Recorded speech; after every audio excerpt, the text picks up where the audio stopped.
Hello అండి, ఈరోజు ఇంట్లో ఉండే వాటితోనే ఈజీగా పాస్తా రెసిపీ అనేది ఎలా చేయాలో చూపిస్తున్నాను. మీరు కూడా తప్పకుండా ట్రై చేయండి.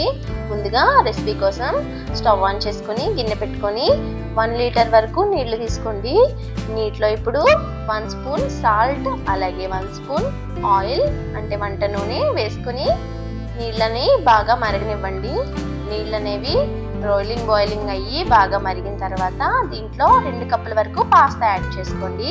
నేను ఇక్కడ 2 కప్పులు తీసుకుంటున్నాను. మీకు ఎంత క్వాంటిటీ కావాలంటే అంత తీసుకోవచ్చు. ఏ టైప్ పాస్తా అయినా వాడుకోవచ్చు, మీరు ఏం పర్వాలేదు. ఇప్పుడు వీటిని బాగా ఉడికించుకోవాలండి. 90% వరకు బాగా ఉడికిపోవాలన్నమాట. ఇవి ఇలా ఉడికిపోయిన తర్వాత వీటిని స్ట్రెయిన్ చేసేసుకొని ఒక ప్లేట్లో వేసుకోండి.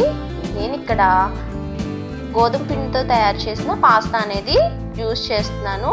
మనకి చాలా టైప్స్ ఆఫ్ పాస్తా దొరుకుతాయి కదా, ఏదైనా వాడుకోవచ్చు. ఇప్పుడు దీంట్లో 1 స్పూన్ ఆయిల్ వేసేసుకొని మొత్తం అంతా ఒకసారి మిక్స్ చేసేసుకోండి.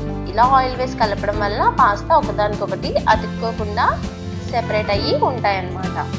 ఇప్పుడు వీటిని పక్కన పెట్టేసుకొని స్టవ్ ఆన్ చేసుకొని ప్యాన్ పెట్టుకొని 1 స్పూన్ బటర్ అలాగే 2 స్పూన్ల ఆయిల్ వేసుకోండి. మీ దగ్గర బటర్ లేకపోతే ఇంకొక స్పూన్ ఆయిల్ వేసుకుంటే సరిపోతుంది. ఇప్పుడు ఇది హీట్ అయిన తర్వాత దీంట్లో 2 స్పూన్ల వెల్లుల్లి తరుగు అలాగే 1 స్పూన్ అల్లం తరుగు చిన్న ముక్కలుగా కట్ చేసి వేసుకోండి. వీటిని ఒక నిమిషం ఫ్రై చేసి ఒక చిన్న పచ్చిమిర్చి తరుగును కూడా వేసుకొని ఒకసారి మిక్స్ చేసుకొని దీంట్లో ఇప్పుడు 1/2 కప్పు వరకు ఉల్లిపాయ తరుగు వేసుకొని 1 నిమిషం పాటు మీడియం ఫ్లేమ్లో ఫ్రై చేసుకోండి. ఉల్లి పచ్చివాసన పోతే సరిపోతుంది అన్నమాట. ఇప్పుడు దీంట్లో మీ దగ్గర ఉన్న వెజిటేబుల్స్ అయితే యాడ్ చేసుకోవచ్చు, ఏవైనా పర్వాలేదు. నేనైతే ఇక్కడ క్యారెట్, పచ్చి బఠానీ, క్యాప్సికమ్ అలాగే స్వీట్ కార్న్ వేసుకున్నాను. మీ దగ్గర బీన్స్ ఉంటే బీన్స్ కూడా వేసుకోవచ్చు. ఇప్పుడు వీటన్నిటిని 2 స్పూన్ల చొప్పున వేసుకోవచ్చండి. కలిపేసుకొని ఒకసారి మొత్తం కూడా దీంట్లో ఇప్పుడు 1/2 స్పూన్ వరకు సాల్ట్ వేసుకొని మూత పెట్టుకొని మగ్గించుకోండి. సాల్ట్ వేసిన క్లిప్ అనేది మిస్ అయింది, మీరు వేసుకొని మూత పెట్టుకోండి. మూత పెట్టి ఒక 2 నిమిషాలు మగ్గించుకోండి లో ఫ్లేమ్లో. ఇప్పుడు ఇది కుక్ అయిపోయిన తర్వాత 2 మీడియం సైజు ఉన్న టమాటాలను ప్యూరీలా చేసుకొని యాడ్ చేసుకొని టమాటాలోని వాటర్ అంతా కుక్ అయిపోయేంత వరకు కూడా మగ్గించుకోండి. ఇలా దగ్గరికి అయిపోయిన తర్వాత మీకు కొంచెం గ్రేవీలా కావాలంటే 1 స్పూన్ కార్న్ ఫ్లోర్లో 2 స్పూన్ల వాటర్ వేసుకొని కలుపుకొని యాడ్ చేసుకోండి, గ్రేవీ వస్తుంది. నేనైతే ఇక్కడ డ్రై పాస్తా చేస్తున్నాను, సో నేను అందుకని కార్న్ ఫ్లోర్ వాటర్ అయితే యాడ్ చేయలేదు.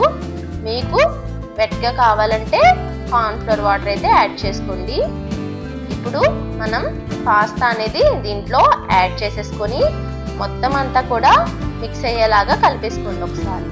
ఇప్పుడు దీంట్లో 1/2 spoon pepper powder, 1/2 spoon chilli flakes, 1/2 spoon oregano, 1/2 spoon mixed herbs వేసుకోండి. ఇవన్నీ కూడా మనకి మార్కెట్లో అవైలబుల్గా ఉంటాయి, చిన్న ప్యాకెట్లో దొరుకుతాయి అన్నమాట. అవి తెచ్చుకొని వేసుకోండి. 10 రూపీస్ ఉంటుంది అంతే ప్యాకెట్. ఇప్పుడు దీంట్లో కొంచెం కొత్తిమీర వేసేసుకొని ఒకసారి మిక్స్ చేసేసుకొని సర్వ్ చేసేసుకోవడమే.